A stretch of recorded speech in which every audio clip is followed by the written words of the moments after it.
బాబు start చేయండి.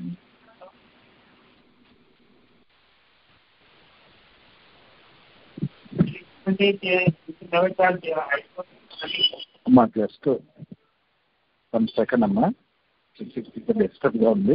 Recording ఆపండి అక్క ఒకసారి.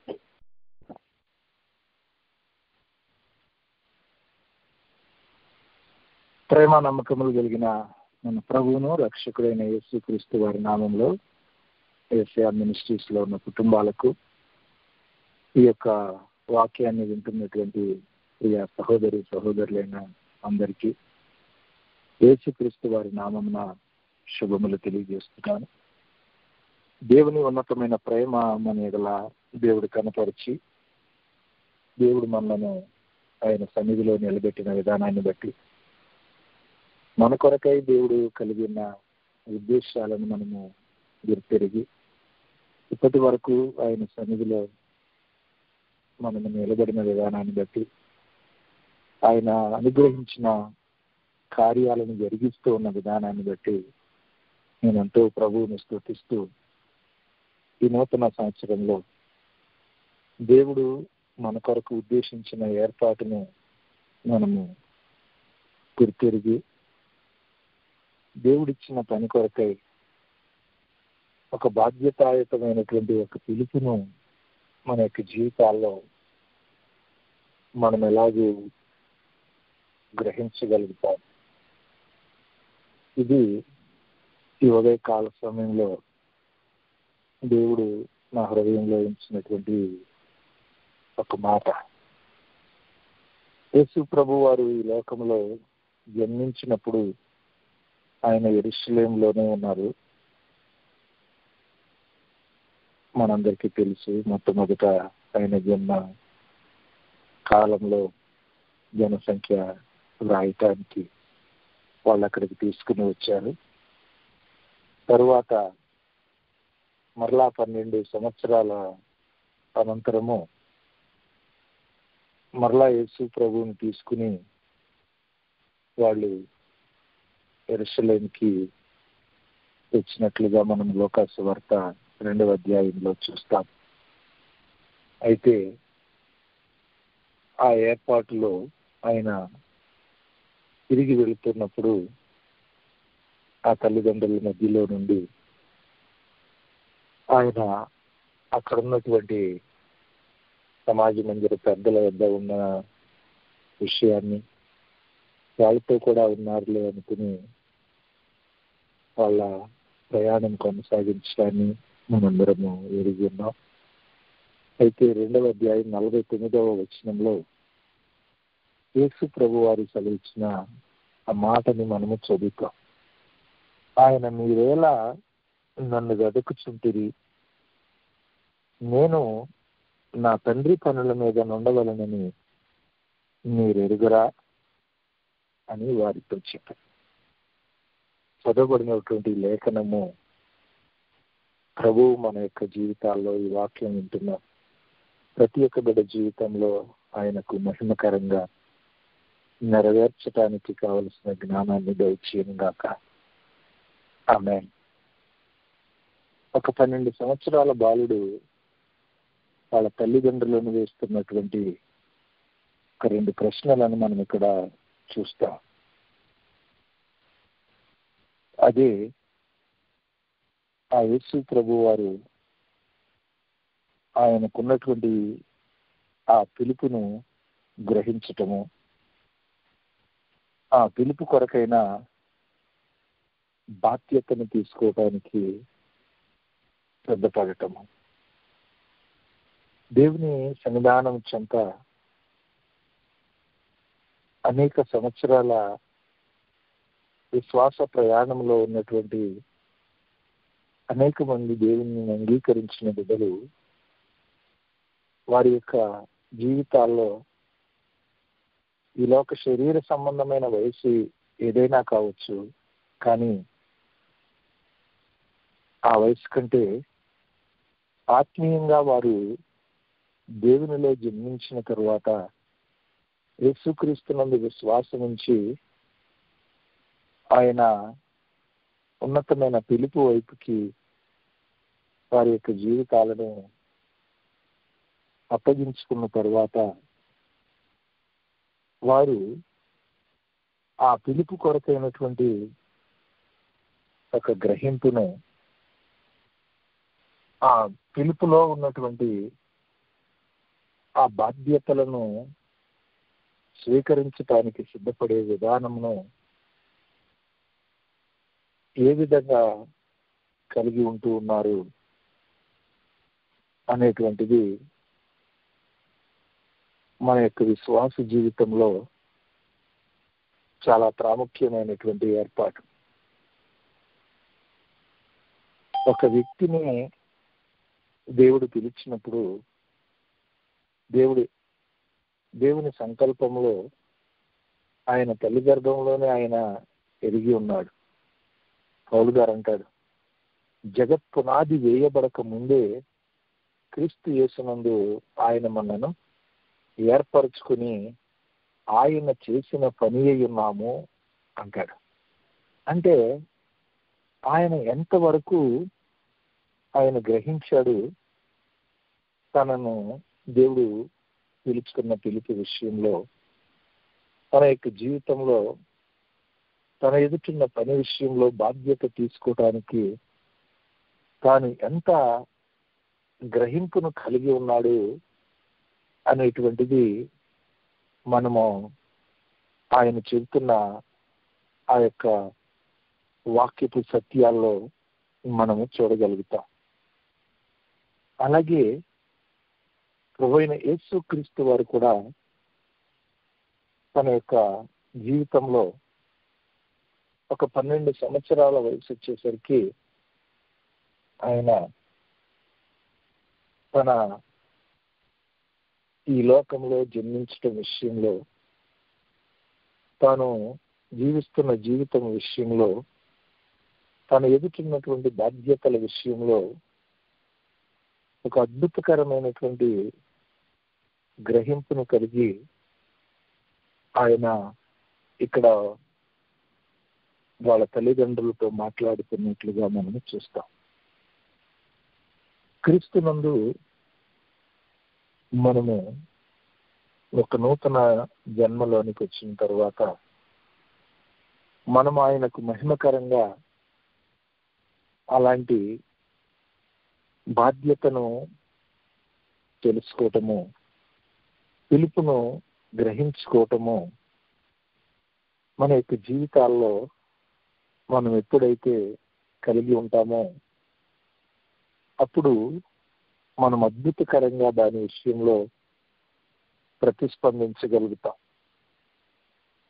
నిర్గమకాండము 35వ అధ్యాయంలో దేవుడు మోషేతో ప్రత్యక్షపు గుడారాన్ని నిర్మించమని దేవుడు సెలవిచ్చినటువంటి ఆ ఏర్పాటుని గురించి మోషే ఆ యొక్క ఇశ్రాయేలు సమాజం అంతటిని మోషే ఎదుటకు పిలిపించి నిర్గమకాండం 35వ అధ్యాయం 20వ వచనంలో ఆయన ఎవరి హృదయాలను వారిని రేపెనో, ఎవరి మనసులు వారిని ప్రేరేపించునో వారందరూ వచ్చి ప్రత్యక్షపు గుడారం యొక్క పని కొరకును దాని సమస్త సేవ కొరకును ప్రతిష్ఠిత వస్త్రముల కొరకును యెహోవాకు అర్పణములను తెచ్చిరి. ఆమేన్. దేవుని సన్నిధానం చెంత ఏదైతే దేవుడు మోషేకు సెలవిచ్చాడో ఆ పని విషయంలో ఆ సమాజం అంతటి ఎదుట ఆయన సుమారు 20 లక్షల మంది ప్రజల ఎదుట దానిని పెట్టాడు. అయితే ఆ విధంగా ఆయన ఓపెన్ గా దానిని ప్రకటించినప్పుడు అక్కడ ఉన్న ప్రజలలో నుంచి దేవుడు ఎవరి హృదయాలను రేపారో, ఎవరి మనస్సులను ప్రేరేపించారో వారందరూ వచ్చారు. వాళ్ళల్లో చాలా మంది స్త్రీలు కూడా ఆ ప్రత్యక్షపు గుడారపు పరిచర్యలో వాళ్ళు పాలు పంపులు పొందినట్లుగా మనం అక్కడ చూస్తాం. 25, 26 వచనాల్లో 2 ప్రాముఖ్యమైన మాటలను మనం అక్కడ చూడగలుగుతాం. అవేమిటంటే, వివేక హృదయము గల స్త్రీలందరూ తమ చేతులతో వడికి తాము వడికిన నీల ధూమ్ర రక్తవర్ణములు గల నూలును, సన్నని నూలును తెచ్చిరి. ఏ స్త్రీలు జ్ఞాన హృదయము గలవారై ప్రేరేపించబడిరో వారందరూ మేక వెంట్రుకలను వడికిరి. ఇక్కడ 2 రకాలైనటువంటి స్త్రీలను తెలియపరుస్తూ 2 ప్రత్యేకమైనటువంటి పనులను జరిగించినట్లుగా దేవుని లేఖనంలో దేవుడు వ్రాయించి ఉంచాడు. వారు ఒకరు వివేక హృదయము కలిగినటువంటి స్త్రీలు, ఇంకొక స్త్రీలు ఒక జ్ఞాన హృదయము గలవారై ప్రేరేపించబడినటువంటి వారు. దేవుని సన్నిధానం చెంత దేవుడు మనకు అనుగ్రహించినటువంటి రక్షణను, దేవుడు మనకు ఇచ్చినటువంటి ఆ పిలుపులో మన ముందుకు వెళ్ళటానికి దేవుడు మనందరికీ ఆయన యెహోవా ఆత్మ, జ్ఞాన వివేకములకు ఆధారముగా ఆత్మ, ఆలోచన బలములకు ఆధారముగా ఆత్మ, తెలివిని యెహోవా యందు భయభక్తులను పుట్టించు ఆత్మ అని మనము ఆ 7 ఆత్మలను చేతబర్చుకుని 7 దీపస్తంభాల మధ్యలో ఆ సంచరించేటువంటి ఆ ప్రభు అయిన యేసు క్రీస్తు వారు ఈ లోకానికి వచ్చినప్పుడు ఆయన కలిగి ఉన్నటువంటి ఆ యెహోవా ఆత్మ దేవుని సన్నిధిలో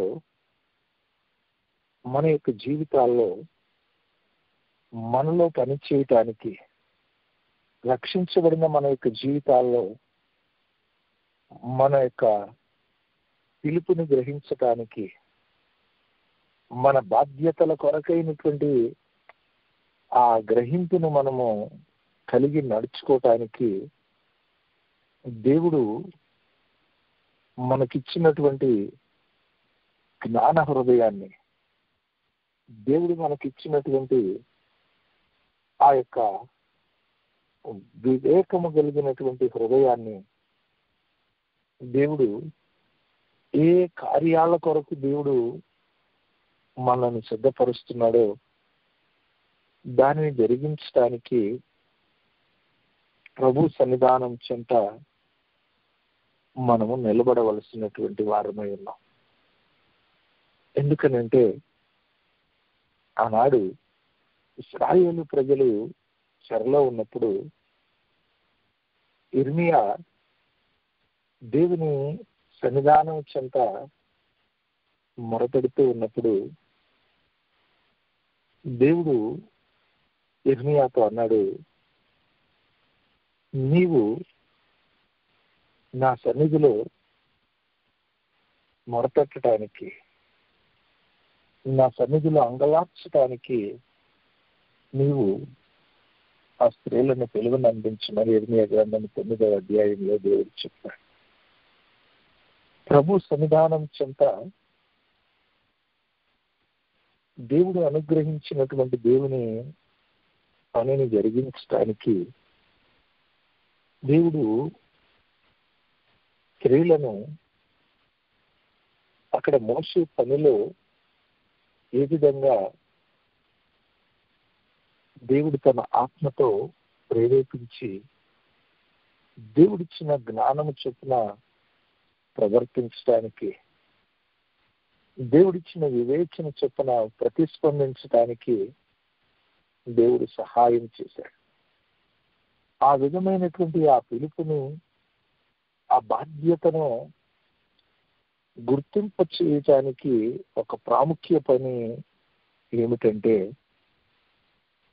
దేవుని సన్నిధానం చెంత ఆ యొక్క రోదన చేసేటువంటి ఒక అనుభవం, దేవుని సన్నిధిలో అంగలార్చేటువంటి ఒక ఏర్పాటు. చూడండి, కొన్నిసార్లు ఎవరైనా ఏదైనా ఒక అనుకోని సంఘటన జరిగినప్పుడు కొందరు దుఃఖిస్తూ ఉంటే, కొందరు అంగలారుస్తూ వాళ్ళ యొక్క స్థితిగతులను గూర్చి చెప్తూ ఉంటే, ఎప్పుడు కంటి నుంచి ఒక చుక్కైనా నీరు కార్చని వ్యక్తులు ఈనాడు వాళ్ళకున్న ఇబ్బంది, కష్టాన్ని బట్టి కూడా వాళ్ళ హృదయాల్లో నుంచి ఒక భారంతో వాళ్ళ యొక్క పరిస్థితిని బయటకి చెప్పలేనటువంటి స్థితిలో ఉన్నటువంటి ప్రజలు కూడా అలాంటి పరిస్థితులను చూసినప్పుడు తక్కువ వారి హృదయాలు బద్దలై అనేక సందర్భాల్లో వారు అంగలార్చేటువంటి, కన్నీరు కార్చేటువంటి, ఆ కఠినమైనటువంటి పరిస్థితిలో ఉన్నటువంటి హృదయాలు కరిగి వారి యొక్క మనసుల్లో ఒక నెమ్మదికరమైన స్థితిలోనికి వచ్చేటువంటి పరిస్థితులు మన చుట్టూ సమాజంలో కొందరి ప్రజల్లో మనం చూస్తాం. అలాగూ దేవుని సన్నిధానం చెంత యేసుక్రీస్తు వారు కూడా ఆ యొక్క పిలుపును, ఆ ఏర్పాటును తెలుసుకొనటానికి ఆయన శరీరధారిగా ఉన్న దినాల్లో ఆయన మహారోదనముతోనూ కన్నీళ్లతోనూ తనను మరణము నుంచి విడిపించగలిగిన వానికి ప్రార్థనలను, విజ్ఞాపనలను, యాచనలను, కృతజ్ఞతాస్తుతులను చెల్లించటాన్ని బట్టి అంగీకరించబడ్డాడని హెబ్రీ గ్రంథకర్త పౌలు 5వ అధ్యాయం 8వ వచనంలో తెలియజేస్తారు. యేసు ప్రభు వారే తన యొక్క బాధ్యతని, తన పిలుపు విషయంలో దేవుని ఏర్పాటుని గ్రహించడానికి ఆ విధంగా నడిచినప్పుడు మనం ఏ విధంగా దేవుని సన్నిధానం చెంత దేవుడు మనకిచ్చిన పిలుపుని, దేవుడు మనకిచ్చిన ఏర్పాటుని మనం గ్రహించడానికి, ఆ బాధ్యతను స్వీకరించడానికి దేవుని సన్నిధానం చెంత అడుగులు వేస్తున్నాం. ఈ కాలంలో అది మన యొక్క జీవితాల్లో ఎంతో అవసరమైనటువంటిది. మనం చాలాసార్లు ఒక మాటని ప్రేక్షల్లో మనం ధ్యానిస్తాం.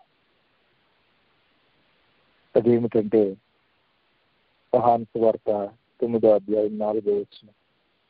యేసు ప్రభు వారు అంటారు ఏమనంటే, పగలున్నంత వరకు నేను ఏం చేయాలి, నా యొక్క తండ్రి బాధ్యతలు నెరవేర్చాలి.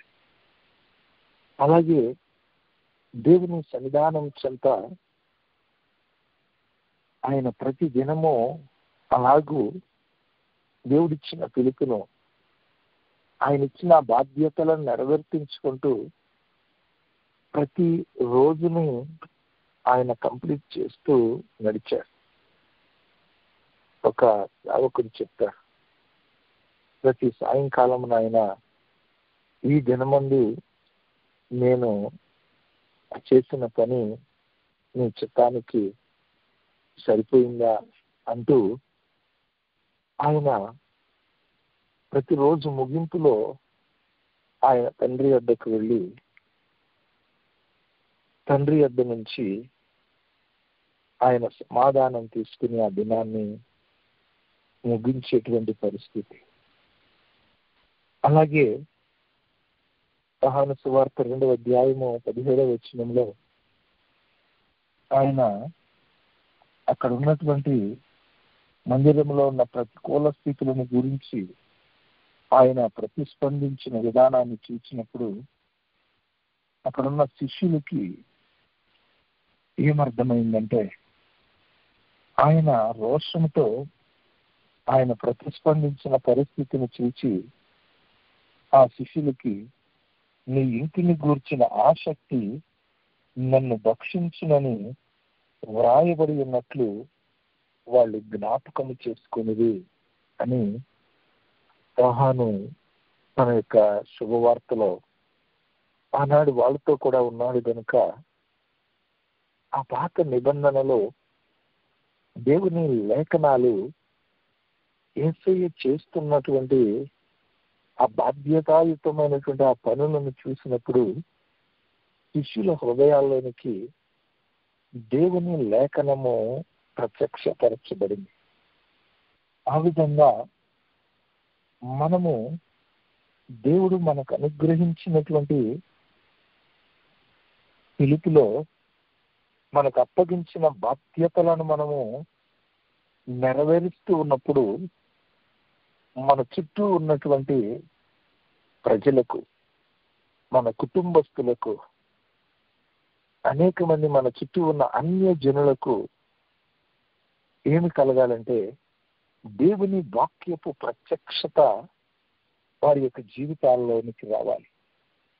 అది మనము దేవుడు మనకిచ్చిన పిలుపును మనము గ్రహించినట్లు, దేవుడు మనకు అనుగ్రహించిన బాధ్యతలను దేవునికి మహిమకరంగా నెరవేర్చు ఉన్నట్లు.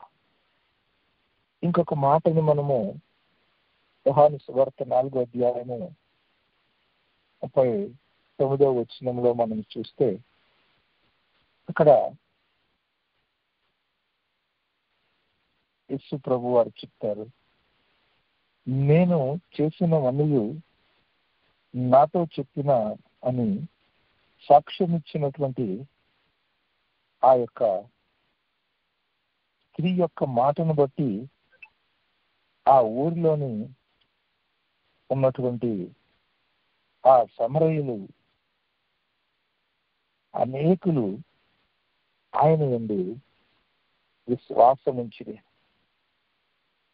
మనము దేవుడు మనకు అనుగ్రహించిన పిలుపును, దేవుడు మనకు అనుగ్రహించిన బాధ్యతను మనం నెరవేర్చినప్పుడు జరిగే మరొక కార్యం ఏమిటంటే మన చుట్టూ ఉన్న ఆ ప్రజలలో ఆ ప్రభు అయిన యేసు క్రీస్తు వారిని గురించినటువంటి ఆ విశ్వాసము వారి యొక్క జీవితాల్లో కలుగుతుంది.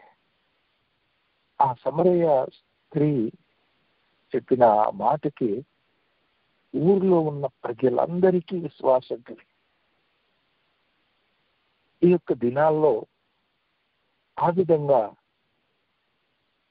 దేవుని మనకిచ్చినటువంటి పిలుపును, దేవుడు మనకిచ్చినటువంటి బాధ్యతలను మనము గ్రహించి ఆయన సన్నిధిలో ఆయన ఆత్మ సహాయంతో మనం అడుగులను వేస్తూ దినదినము ఆయన సన్నిధానం చెంత మనల్ని మనం ప్రభువుకు అప్పగించుకుని మన యొక్క జీవితాల్లో మనము కన్నీటితో ఆయన సన్నిధానం చెంత వేడుకొని మన ముందుకు అడుగులను వేయగలిగితే ప్రభు అద్భుతకరంగా నిశ్చయంగా ఆయన లేఖన ప్రత్యక్షత మన చుట్టూ ఉన్న ప్రజలకి దేవుడిస్తాడు. యేసు నందు విశ్వాసం ఉంచేటువంటి స్థితిలోనికి ఆ ప్రజలను తీసుకుని వస్తాడు. అద్భుతకరంగా మన ద్వారా దేవుడు ఏదైతే జరిగించాలనుకుంటున్నాడో దానిని ఆయన సంపూర్తి చేయటానికి ఆయన మన పక్షంగా పనిచేసేవాడుగా ఉన్నాడు. కాబట్టి ఆ విధంగా ప్రభు సన్నిధిలో మనల్ని మనం అప్పగించుకొని ఆనాడు ఆ బాధ్యతను గుర్తించి యేసు ప్రభు వారు ఆ ప్రయాణంలో ఆఖరికి శ్రమ పడటానికి కూడా వెనకాడకుండా నింద అనుభవించడానికి, అవమానపరచబడటానికి, ఆఖరికి సిలువ వేయబడటానికి, మరణానికి అప్పగించబడటానికి, ఆఖరి రక్తపు బొట్టు వరకు తన పిలుపును, తనకు ఉన్నటువంటి బాధ్యతను నెరవేర్తించడానికి ఏమాత్రమును వెనకాడకుండా, అది కష్టసాధ్యమైనా సరే, తండ్రి గిన్నె నా యొద్ద నుండి తొలగించు, అయినా నా ఇష్టం కాదు నీ చిత్తమే అని చెమట రక్త బిందువుగా కారేటువంటి విధంగా ఆ గెత్సెమనెలో ఆయన మొరపెట్టి తన యొక్క పిలుపును, తనకు అప్పగించిన బాధ్యతను ఆయన నెరవేర్చారు. అలాగే ఈ కాలంలో దేవుడు ఇచ్చినటువంటి పిలుపులో దేవుడు మనల్ని ఆయన బిడ్డలుగా, ఆయన కుమారులుగా, ఆయన కుమార్తెలుగా మనకు అప్పగించిన ఆ బాధ్యతలను మనము నెరవేర్చి ఆయనకు మహిమకరంగా మనం నిలబడినప్పుడు నిశ్చయంగా మన ద్వారా అనేక మంది ప్రజలకు ఆయన వాక్యపు సత్యము వెల్లడవుతుంది.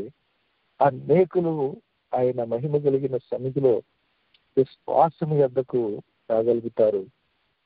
అట్టి కృపనిచ్చి బలపరిచి ఆయన ఆత్మ సహాయంతో దినదినము ప్రతి విజ్ఞాపనాత్మతో రోధించే ప్రజలుగా, అంగలార్చే ప్రజలుగా, ఆయన అప్పగించిన బాధ్యతలను సంపూర్తి చేసేటువంటి ప్రజలుగా దేవుడు మనలను, మన కుటుంబాలను, యేసయ్య మినిస్ట్రీలో ఉన్నటువంటి ప్రతి ఒక్కరిని, ఈ వాక్యం వింటున్న ప్రతి ఒక్క బిడ్డను పరిశుద్ధ ఆత్మదేవుడు తన ఆత్మ సహాయంతో బలపరిచి ఆయనకు మహిమకరంగా నిలబెట్టి తనను తాను ఈ లోకానికి యేసుక్రీస్తు వారు ప్రత్యక్షపరుచుకొనుగాక.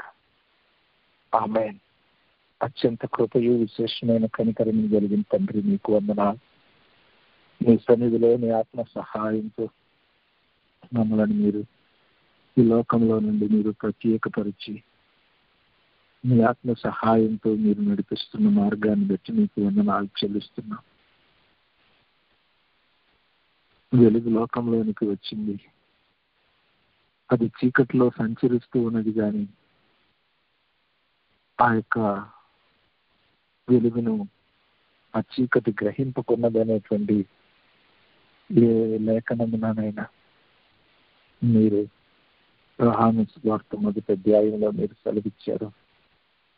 ఆ విధమైన పరిస్థితుల మధ్యలో మీ యొక్క మహిమ కలిగిన ఏర్పాటును యేసుక్రీస్తు ప్రభువా మీరు లోకానికి వెల్లడిపరిచి వెళ్ళారు. ఆ నీవిచ్చిన మీ పిలుపును బట్టి మీ సన్నిధిలో ముందు కరుగులు వేయటానికి, మీ అప్పగించిన బాధ్యతలను నెరవేర్చడానికి మీ ప్రజలుగా మీ సన్నిధిలో నిలబడినటువంటి ప్రతి ఒక్క బిడ్డను, యేసయ్య మినిస్ట్రీలో ఉన్న కుటుంబాలను, ఈ వాక్యం వింటున్న ప్రతి ఒక్క బిడ్డను మీరు ఆయుక్తపరచండి. ఆనాడు ఏ విధంగా మీరు ఒక మాదిరి ఇచ్చి వెళ్ళారు, అట్టి మాదిరిలో పౌలు తనను తాను మీ ఎదుట ఉంచి మీకు మహిమకరంగా నడిచాడు. ఆనాడు మోషే నీవు కదిలేది ఒక నానైనా మందిరాన్ని, ఆ ప్రత్యక్షపు గుడారాన్ని నిర్మించమని నీవు సెలవిచ్చిన మాట సెలవిచ్చినప్పుడు దాని కొరకై అనేక మంది ఆ ప్రజ్ఞా వివేకములు కలిగినటువంటి స్త్రీలను పురుషులను మీరు వేపి వారి బాధ్యతలేమిటో వారి గుర్తెరిగి వారికి వారు నాయన ఆ బాధ్యతలను నెరవేర్తించినప్పుడు ఇంకా చాలు, ఈ పని కొరకు కావలసినవన్నీ సమకూర్చబడినాయని మోషే చెప్పగలిగాడు.